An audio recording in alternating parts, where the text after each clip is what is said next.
어떤 사람이 사랑하는 아내가 직장을 마치고 집에 돌아와 가지고 일하는 것들을 이렇게 바라다보고 안쓰러워서 설거지를 좀 도와줬답니다. 그런데 이 남자가 아내의 설거지를 도와주다가 보니까 주부 습진이 걸렸어요, 손에. 그러니까 이것을 알게 됐던 시어머니가 시어머니 그 입장하고 장모의 입장하고 좀 달랐다는 거예요. 그래서 시어머니가 아들한테 얘기합니다. 이 못난 놈, 얼마나 일했기에 그 손이 그 모양이냐. 아예 앞치마를 두르고 그냥 집에 들어 앉아서 일이나 해라.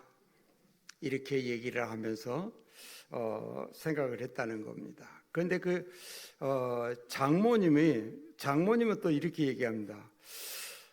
아이고, 우리 예쁜 사이 고무장갑을 끼야 되는데 고무장갑을 끼고 하지 않아서 아마 주부 습진이 안 나본데 다음에는 꼭 고무장갑을 끼고 설거지를 하게 하면서 아주 사이를 그냥 이렇게 얘기를 하는 겁니다. 이렇게 보면은요, 남편은 못난 놈이 되기도 하고 예쁜 사이가 되기도 하고 이렇게 됐다는 거죠. 그리고 성도 여러분 기억해 보십시오. 우리의 삶 속에서 내 쪽으로 모든 것을 유리하게 생각하고 합리화를 시키게 된다고 한다면은 내가 하는 것은 다 좋고 올바른 것이고 다른 사람이 하는 것은 비난을 받아야 되는 이런 현상들을 우리가 보게 된다는 것입니다. 그러니까 우리의 신앙생활에서도 아주 깊고 오묘하신 하나님의 뜻을 묵상하면서 그 속에서 우리가 살아가는 것이 아니라, 그리고 기도하면서 찾아가는 것이 아니라 아주 단편적이고 감각적인 것에 의존해서 마치 자신의 뜻과 의지가 하나님의 뜻인 것처럼 판단해버리는 우위를 범하게 된다는 것입니다. 그래서 하나님의 뜻과 섭리는 수학의 공식처럼 정확한 것이 절대 아니라는 것입니다. 하나님과 나와의 관계에서 가장 중요한 것이 하나님의 뜻인데요, 하나님의 놀라운 은혜를 소유하시는 그 믿음의 사람들은 하나님의 뜻이 무엇인지를 알고 그 뜻을 찾아갈 수 있게 된다는 것입니다.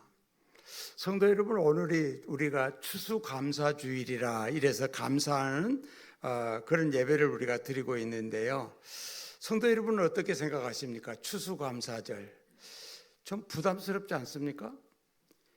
왠지 모르게 추수감사절은 헌금을 많이 해야 될 것 같은 느낌을 받는 그런 주일이 아닐까요? 부담이 하나도 안 되셨어요? 헌금 안 하셨구나.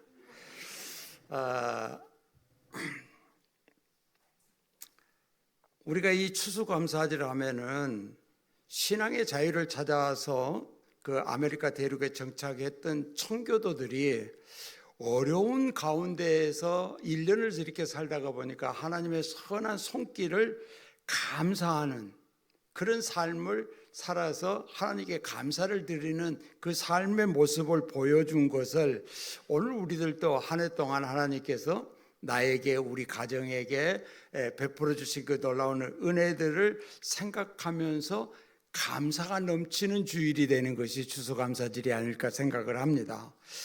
우리가 데살로니가전서 5장 18절 말씀에 보면 주님은 얘기했습니다. 범사에 감사하라. 이것이 그리스도 예수 안에서 너희를 향하신 하나님의 뜻이니라. 이렇게 말씀하셨습니다. 우리가 시편 136편에 있는 말씀을 보면은 주의 이름과 뛰어나심에 대해서 그 이름을 이제 창조하면서 주의 인자하심, 하나님의 인자하심에 대해서 찬양을 하고 있는 시가 시편 136편입니다.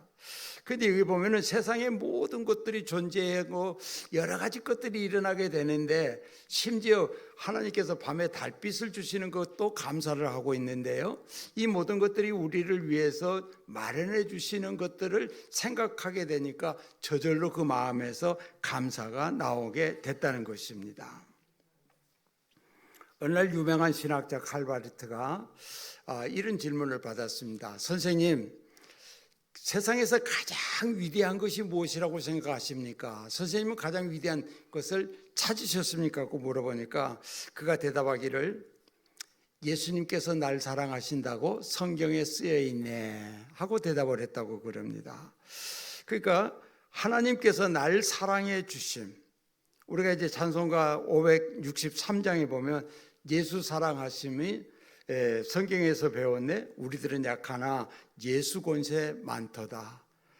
날 사랑하심, 날 사랑하심, 날 사랑하심, 성경에 쓰였네 하는 찬양성을 우리가 부르게 되죠. 그러니까 우리는 하나님께서 나에게 베풀어 주시는 그 사랑이 무엇인가를 깨닫게 될 때 우리는 마음속에서부터 정말 하나님을 향하여서 감사가 우러나오는 그런 신앙이 되리라고 믿습니다. 요한복음 15장 9절에서 주님 말씀하십니다. 아버지께서 나를 사랑하시는 것 같이 나도 너희를 사랑하였으니 나의 사랑 안에 거하라, 이렇게 말씀합니다. 주님이 이 땅에 오셔서 하나님의 아버지 하나님의 그 뜻과 그 모든 것을 잘 이루셔서 하나님 사랑 안에 거했던 것처럼, 주님은 오늘 우리들에게도 하나님의 사랑, 주님의 사랑 안에 거하라고 얘기를 하고 있습니다. 성도 여러분, 감사할 조건이 한두 가지가 아니잖아요. 예수 그리스도의 은혜와 사랑 가운데서 우리가 찾아야 될 감사가 어떤 것인가 하는 것을 우리가 찾아볼 수 있기를 바랍니다. 로마서 3장 24절에는 이렇게 얘기합니다. 그리스도 예수 안에 있는 속량으로 말미암아 하나님의 은혜로 값없이 의롭다 하심을 얻는 자 되었느니라. 값없이 하나님의 그 은혜 가운데에서 의로운 자로 인정을 받게 되고 또 의로움을 받게 되었다고 얘기를 하고 있습니다. 로마서 5장 15절에서는 그러나 이 은사는 그 범죄와 같지 아니하니 곧 한 사람의 범죄를 인하여 많은 사람이 죽었은즉 더욱 하나님의 은혜와 또한 한 사람 예수 그리스도의 은혜로 말미암아 선물은 많은 사람에게 넘쳤느니라, 이렇게 말씀하고 있습니다. 그러니까 우리가 하나님의 사랑과 은혜를 입은 성도는 마땅히 주 안에서 감사하는 삶을 살아야 된다는 것입니다. 그래서 저는 오늘 이 본문의 말씀과 함께 주 예수의 이름으로 하나님께 감사하는 자라 하는 제목으로 함께 하나님의 말씀을 나누기를 원합니다. 여러분, 감사가 마음에서부터 뜨겁게 일어나려고 한다면 첫 번째, 어리석은 자가 돼서는 안 된다는 것입니다. 마가복음 8장 36절 37절에서 주님은 얘기하십니다. 사람이 만일 온 천하를 얻고도 자기 목숨을 잃으면 무엇이 유익하리요? 사람이 무엇을 주고 자기 목숨과 바꾸겠느냐, 이렇게 말씀하셨어요. 주님 말씀하시기를 이 세상의 그 어떤 것보다 나의 생명이 가장 존귀하다는 것을 말씀해 주고 있는 것입니다. 그래서 온천하, 여기서 말하는 온천하는 무엇을 얘기하십니까? 세상에서 추구하는 것들을 얘기할 수 있습니다. 그래서 사람들은 누구나 생각하기를 이런 것이 세상에서 이런 것이 있으면, 이런 것들이 채워지면 내가 원하는 소원대로 이런 것들이 이루어지게 된다고 한다면은 참 행복해질 것 같다, 이런 생각 때문에 이것을 소유하고자 경쟁하고 밤낮 없이 분주하게 달리는데 거기에 자기의 생애, 인생 전체를 바치게 된다는 것입니다. 그러면 정말 그럴까요? 그것이 정말 우리 인생에 행복을 가져다 줄까요? 그런데 주님께서는 말씀하시기를 사람이 온 세상을 얻고도 자기 목숨을 잃으면 무엇이 유익할 수 있겠느냐 하고 말씀했습니다. 그러니까 여러분, 이제 한 생을 이렇게 좀 사시다가 분주하게 살다가 나이가 먹게 되고 그러다 보니까 몸이 연약해지고 그 건강에 좀 이제 문제가 생기게 되면 그 다음에 오는 게 뭡니까? 내가 무엇을 위해서 달려왔는지, 내가 무엇을 위해서 힘쓰고 애썼는지 그것에 대해서 우리가 회의를 느끼게 되는 그런 모습들을 우리가 보게 되는데요. 그러나 인생의 진정한 싸움은 내가 얼마나 소유하고 있느냐 하는 것이 아니라 우리 앞에 당면에 있는 내 영혼의 문제가 해결이 되었느냐 하는 것이 가장 급선무라는 것을 우리가 알아야 될 줄로 믿습니다. 세상에서요, 완전히 실패하고 방황하는 삶을 살다가 그래서 이제 정말 세상에서 아무짝에도 쓸모없다고 생각하는 그런 삶을 살다가 마지막에 영원히 구원을 얻었다고 한다면은 그 사람은 성공한 사람이라고 얘기할 수 있다. 이렇게 저는 생각을 합니다.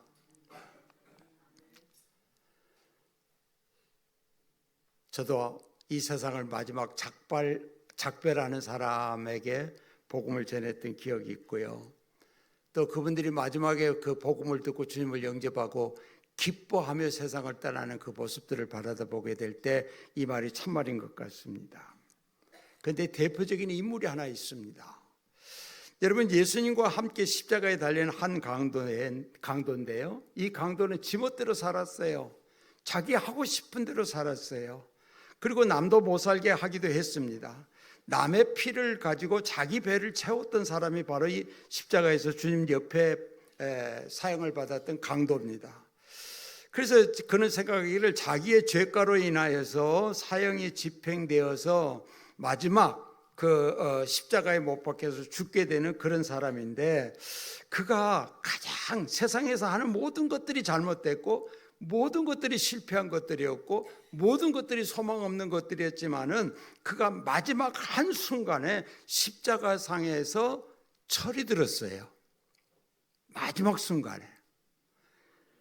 그래서 누가복음 23장 42절에 보면 그가 이 철이 들어서 하는 얘기입니다. 예수여, 당신의 나라에 임하실 때 나를 기억해 주시옵소서.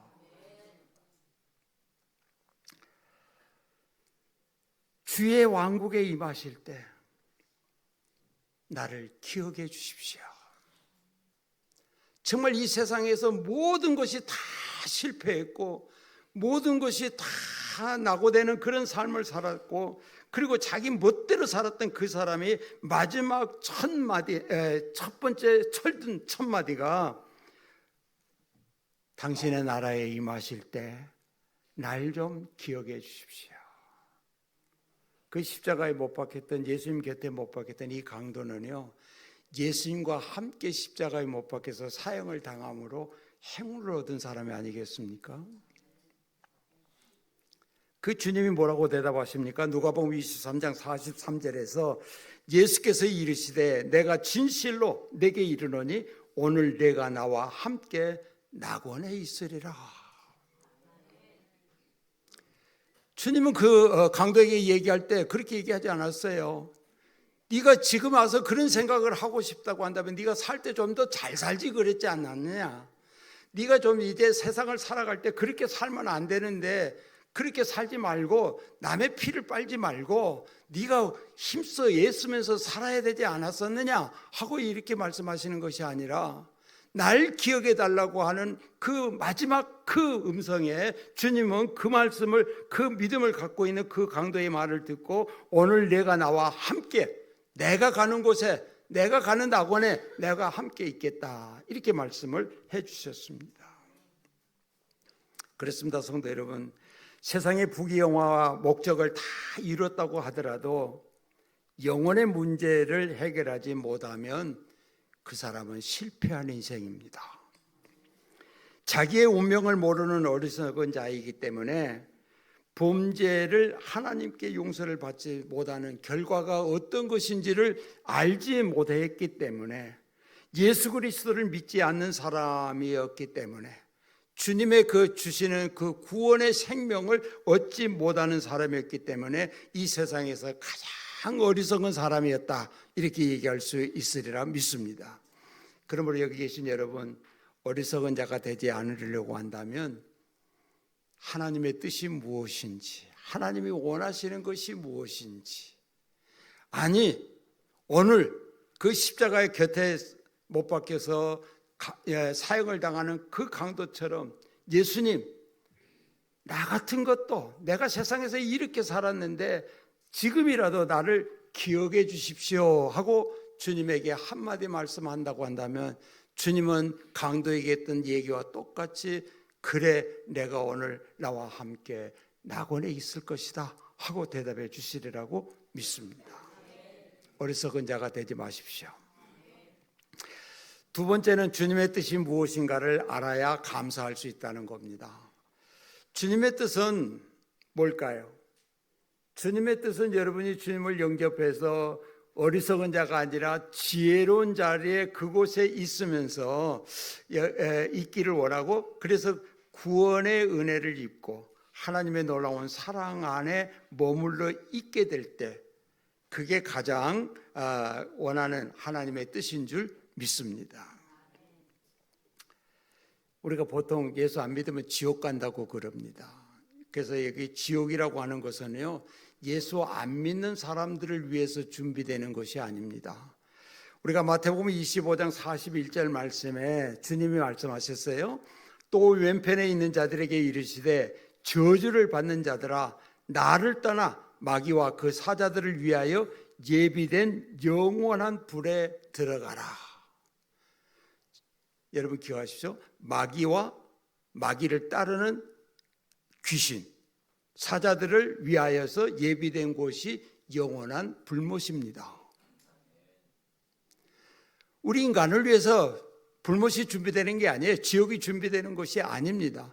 그 마귀와 그 절개들을 위해서 준비된 것인데, 사람들이 어리석게 그 마귀를 따라가다가, 그 사단을 따라가다가 사단을 가두는 그곳에 가게 된다는 것입니다. 그러나 하나님의 뜻은 인간이 그곳에 가지 아니하고 하나님 나라에 임하는 거예요. 하나님 나라에 임하여서 그곳에서 하나님과 아름다운 그 나라, 그 놀라운 축복을 누리며 사는 것이 하나님의 온전한 뜻입니다. 그렇기 때문에 그 뜻을 이루기 위해서 아들 예수 그리스도를 이 땅에 보내셨고, 기꺼이 십자가에 못 박아 죽게 하심으로 말미암아 하나님의 마음을 우리들에게 알려주셨고 하나님의 뜻을 알려주셨는데, 그 뜻을 사람들이 깨닫지를 못하는 거예요. 여러분, 이거는 우리 육신의 생각으로 깨달을 수 있는 게 아닙니다. 성경은 말합니다. 여러분이 거듭나서 구원받고 하나님의 자녀가 되는 것도 성령 하나님께서 역사해 주시고 깨우쳐 주셨기 때문에 하나님의 자녀가 될 수 있었다 하는 것입니다. 그러므로 성도 여러분, 우리가요, 그 성령님을 통해서 우리가 구원함을 받았다고 한다면 우리의 삶 속에서도 지혜를 얻고 주의 뜻을 분별하고 하나님이 기뻐하는 삶을 살기 위해서는 성령 충만함이 있어야 된다는 것입니다. 날마다 성령 충만하셔야 돼요. 오늘 본문 17절 18절 말씀에 보면, 그러므로 어리석은 자가 되지 말고 오직 주의 뜻이 무엇인가 이해하라. 술 취하지 말라. 이는 방탕한 것이니 오직 성령으로 충만함을 받으라. 여기서 술 취하라 그러니까, 술 취하지 말라 그러니까 우리가 먹는 마시는 술만 얘기하는 게 아니에요. 이 술 취한다고 하는 것은 세상적인 그것들, 하나님의 뜻을 저버리는 그것들에 취하여서 그곳에 머물러 있는 자들에게 얘기하고 있는 겁니다. 그것에 머물르지 말라는 거예요. 그것을 위해서 생을 살지 말라는 것입니다. 어떻게 해요? 성령 충만함을 입어야 됩니다. 성령 충만함을 입어야 하나님의 뜻이 무엇인가를 우리가 분별하고 그 뜻 가운데에서 성공적인 삶을 살 수 있게 되기 때문에 우리는 성령 충만함이 필요한 줄 믿습니다. 성도 여러분, 주님의 뜻은요, 세상 것을 취하는 것이 아닙니다. 성령님은 위로하시는 하나님이시라 그랬어요. 우리를 위로해 주시는 하나님, 성령님은 능력의 하나님이십니다. 그렇기 때문에 우리에게 힘과 은혜를 주시고 우리가 이 세상에서 성공적인 삶을 살아갈 수 있도록 큰 은혜를 베풀어 주신다는 것입니다. 그래서 우리는 성령 충만한 삶을 살아야 합니다. 수단 그리스도인들이요 이렇게 생각합니다. 내가 하나님 앞에 기도를 하는데 내 기도는 하나도 하나님께 상달되지 아니하고 그냥 모든 게 퇴짜를 맞고 내가 기도에다 아무 응답이 없는 것 같아서 고개를 끼우뚱하게 생각하고 이상하게 생각을 합니다. 그래서 내 기도는 별 능력이 없는 것 같고 우리 목사님이나 집사님들의 기도는 능력이 있는 것 같으니까 어떤 분이 저한테 와서도 그렇게 얘기를 했어요. 목사님, 세게 기도를 좀 해주세요.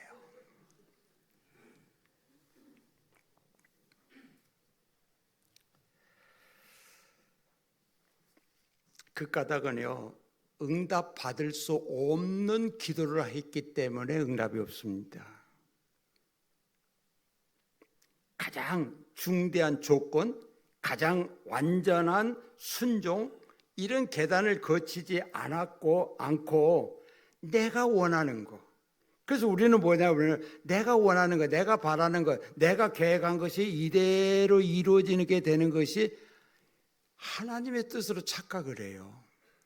우리 뜻으로 착각한 게 아니고 우리 뜻으로 우리 가지고 내 것이라고 생각하지 않고 내가 하나님의 뜻에서부터 벗어났다고 생각하지 않고 내가 원하는 것은 이거야 하고 그것이 하나님의 뜻인 줄 알고 열심히 기도를 했는데 응답이 없다는 것입니다. 여러분, 하나님은요 하나님의 뜻대로 하지 아니하면 응답 안 하세요. 꼭 기억하십시오. 여러분의 뜻을 하나님의 뜻으로 착각해가지고 열심히 기도해도 응답 없다고 하나님이 안 들어주신다고 그렇게 생각하지 마세요. 늘 말씀드렸잖아요.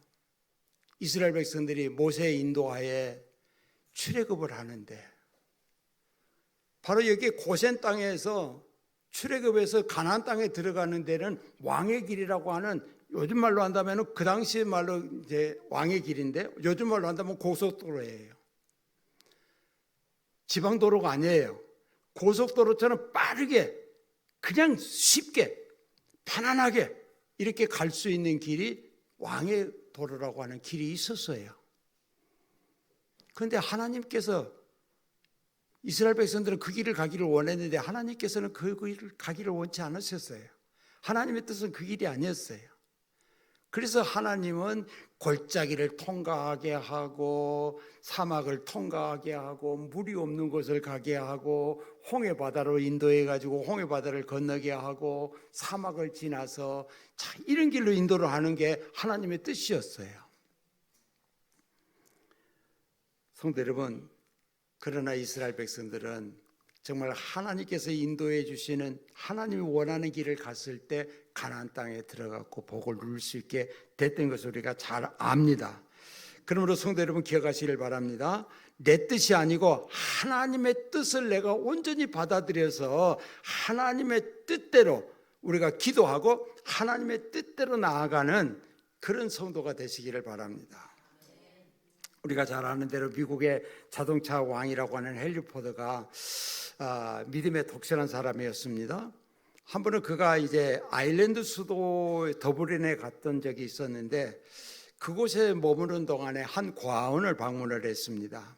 그래서 그가 고아원생들을 위해서 내가 강당 하나를 지어주겠습니다 해가지고 그 강당을 짓는데 그 당시에 2,000파운드를 기증하기로 이렇게 약속을 했어요. 고아원에다가 약속을 했습니다. 그런데 그 다음날 신문에 뭐라고 기사가 떴느냐 그러면은 헨리 포드가 그 회장이 고아원을 위해서 2,000파운드를 기증하기로 약속을 했다. 이렇게 보도가 난 거예요. 얼마 약속을 했는데요? 잊어버렸죠. 2,000파운드라니까. 파운드라고 하니까 좀 힘드네. 2,000원이었다니까. 좀 너무 작은가요? 2천만 원이라고 합시다. 2천만 원이라고 하자고요. 그런데 신문에 보도가 되는 게 뭐냐면 2만, 그러니까 뭐라 그럴까, 2천만 원이라는 그 계산하기 참 힘드네. 그것의 10배를, 자기의 약속한 거 10배를 고아원을 위해서 기증하겠다고 신문에 보도가 돼버린 거예요. 그래서 이제 고아원에서 이 포도회장을 찾아와 갖고 정중하게 사과를 하면서 이 신문에 이 기사가 이제 오보가 나갔는데 우리가 신문사에 얘기해서 정정을 내도록 하겠습니다 하고 헨리 포드에게 정중하게 사과를 했대요. 그때 헨리 포드가 쎄 웃으면서 하는 얘기가, 할 수 없죠. 내 뜻은 2,000파운드였는데 하나님의 뜻은 2만 파운드였으니 내가 하나님의 뜻대로 1,800파운드를 더 내서 2만 파운드를 기증하겠습니다. 이렇게 해가지고 그 고아원의 강당이 아름답게 지어졌대요. 그러면서 이 헨리 포드가 하나의 글을 그 준공할 때 그 기증했으니까 이름을 써서 그 문장을 남겨야 되는데 거기에 입구에 이런 글을 써주십시오 하고 바랬는데, 헨리 포드의 뜻이 아니고 하나님의 뜻에 따라 드려진 헌금으로 지어진 강당, 이렇게 머릿돌에 써주기를 바랬대요. 지금 여러분 뭔 생각하십니까? 헨리 포드라는 사람이 그렇게 했구나. 이야, 헨리 포드가 거액을 들여서 고아원 강당 지어줬구나. 여러분 거기 지금 그 생각하고 계시죠? 김은주 집사님 그런다고 웃고 있어요.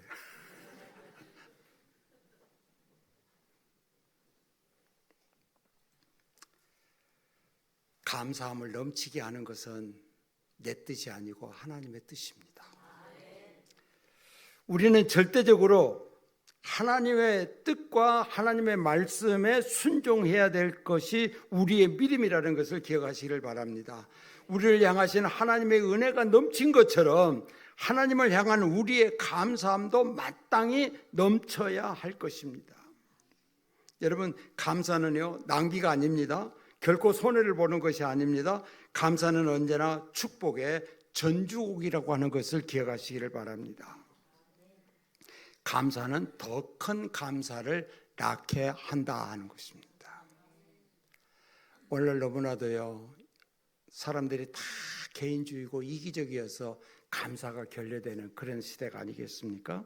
그런데 이런 시대일수록 우리 거듭난 그리스도인들은 하나님의 뜻이 무엇인가 그 분명한 것을 알고 감사가 넘치는 생활을 하시기를 바랍니다. 세 번째는 주 예수 그리스도의 이름으로 항상 아버지 하나님께 감사해야 된다 하는 것입니다. 그리스도인 생활 자체가 감사 생활입니다. 아멘. 꼭 아멘 하라게 아멘을. 주님의 은혜를 감사하는 사람은요, 성경이 얘기하니까 피차간에 복종, 피차간에 복종하듯이 섬기는 자라 이렇게 얘기하고 있습니다. 20절 21절에서 범사에 우리 주 예수 그리스도의 이름으로 항상 아버지 하나님께 감사하며 그리스도를 경외함으로 피차 복종하라. 이 말씀에서는요, 아버지 하나님께 항상 감사하는 것이 그리스도인의 삶이요, 그리스도를 경외하는 사람은 서로 간에 피차 복종하여서 서로를 존중히 여겨지고 섬길 줄 아는 그리스도인의 삶이라고 성경은 분명히 얘기를 하고 있습니다. 이것이 뭐라고요? 범사에 감사하는 것은 그리스도 안에서 우리를 향하신 하나님의 뜻이라는 겁니다. 하나님의 뜻이 뭐라고요? 예수 그리스도의 이름으로 피차간에 서로 높여주고 사랑해주고 존경해주고 섬기라는 것입니다. 시편 100편이 우리가 보면 이 감사의 장이라고 얘기할 수 있겠는데요, 시편 100편 1절 2절에서는 온 땅이여 여호와께 즐거운 찬송을 부를지어다, 기쁨으로 여호와를 섬기며 노래하면서 그 앞에 나아갈지어다. 찬송을 부를지어다, 기쁨으로 섬겨라, 그리고 노래하면서 그분 앞에 나아가야 된다. 여러분 오늘 주일에 예배당에 오시면서 어떻게 찬양하고 오셨습니까? 차 타고 오실 때 찬양 프로그램 들고 오셨습니까? 하나님을 섬기고 예배하는 일이 형식적인 것이 아니라 받은 은혜와 축복을 기억하면서 벅찬 감격 속에서 자발적으로 우리가 그분 앞에 나와서 하나님 감사합니다 하고 드려지는 것이 신령과 진정으로 드려진 예배라는 것입니다. 그분이 우리를 구원해 주셨을 뿐만 아니라 계속해서 우리를 보호해 주고 계시는 아버지이심을 알고 하나님의 자녀이기 때문에 우리가 감사로 예배해야 되고 감사로 서로 사랑해야 되고 감사한 마음으로 서로를 존경해야 될 줄로 믿습니다. 우리를 양육해 주시는 분이라 했어요. 시편 100편 3절 5절에서요. 여호와가 우리 하나님이신 줄을 너희는 알지어다. 그는 우리를 지으신 이요 우리는 그의 것이니 그의 백성이요 그의 기르시는 양이로다. 감사함으로 그 문에 들어가며 찬송함으로 그 궁정에 들어가서 그에게 감사하며 그 이름을 총축할지어다. 여호와는 선하시니 그의 인자심이 영원하고 그의 성실하심이 대대에 이르리로다. 그랬습니다. 감사함으로 하나님의 은혜의 문에 들어가고 감사함으로 그 궁정에서 그분의 뜰에서 그 넓은 궁정의 그 뜰에서 그분의 이름을 찬양하라, 송축하라 이렇게 얘기했습니다. 그래서 우리는 늘 하나님은 선하십니다. 하나님은 인자하십니다. 하나님의 그 인자하심과 선하심은 영원합니다. 하나님은 항상 성실하신 분입니다. 나만 아니라 대대에 이르기까지 하나님은 성실하신 하나님이 우리를 지키시고 먹여주시는 그 목자이십니다. 우리는 그의 양입니다 하는 그 마음으로 하나님을 예배해야 된다 하는 것입니다.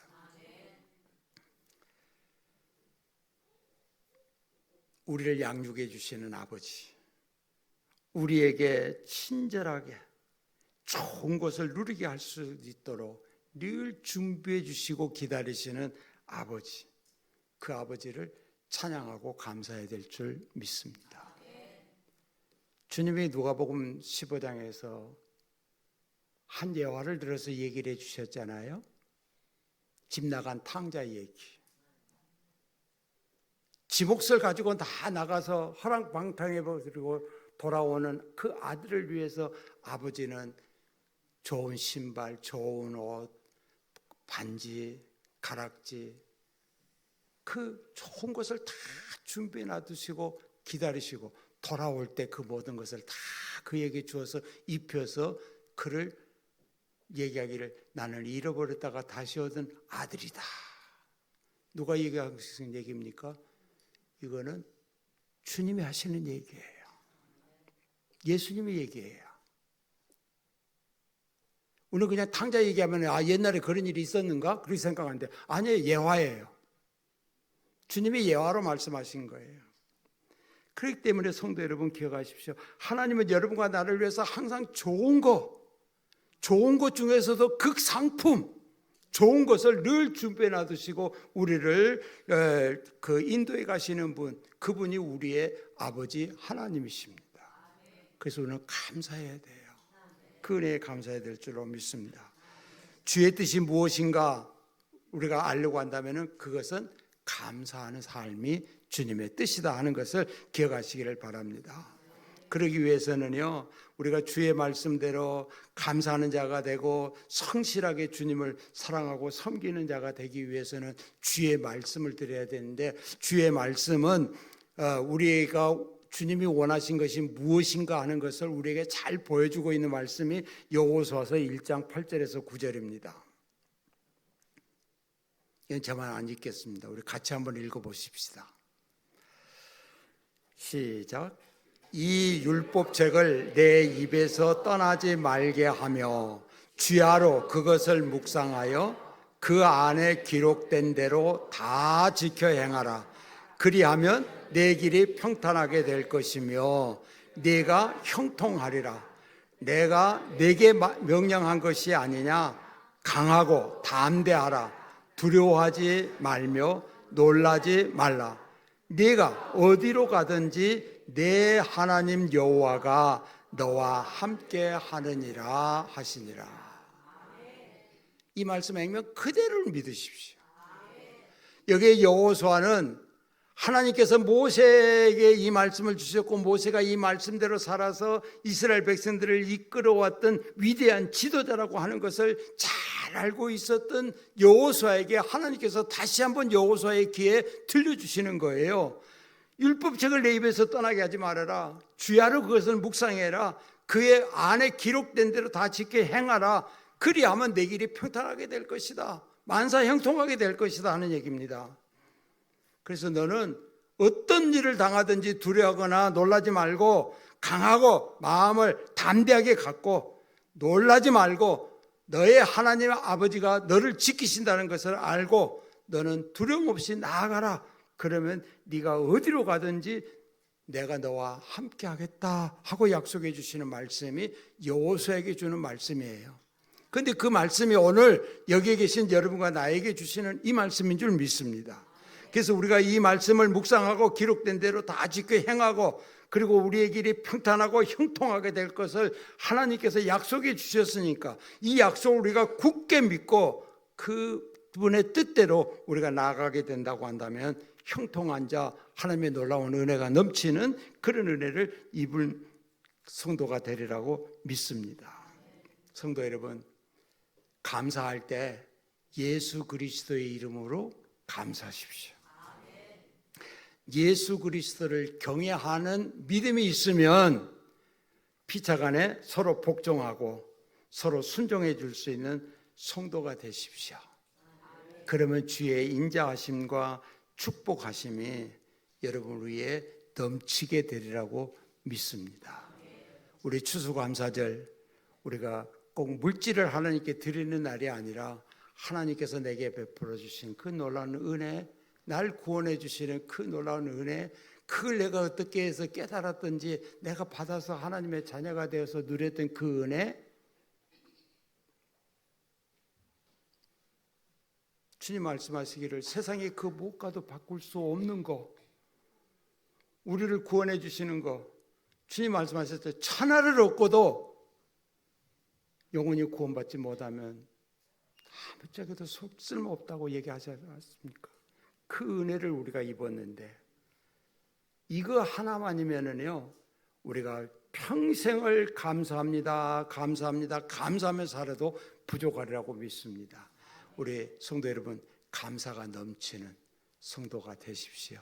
이 감사를 보면은요, 감사를 알기를 원하신다고 한다면 내가 무엇을 감사할까 하는 것을 알게 된다면 시편 136편을 가서 읽어보세요. 그럼 우리의 부모, 자녀, 형제 다 감사할 조건이 거기 있고요. 내가 소유하고 있는 것이 크고 많지 않더라도 가장 작은 것이라도 거기에 감사할 조건이 거기에 있음을 가르쳐주고 있습니다. 추수감사절에 우리 성도 여러분, 우리 마음이 풍성해져서 하나님을 바라다보고 예수 그리스도의 이름으로 감사가 넘치는 은혜가 있기를 원합니다. 기도하시겠습니다.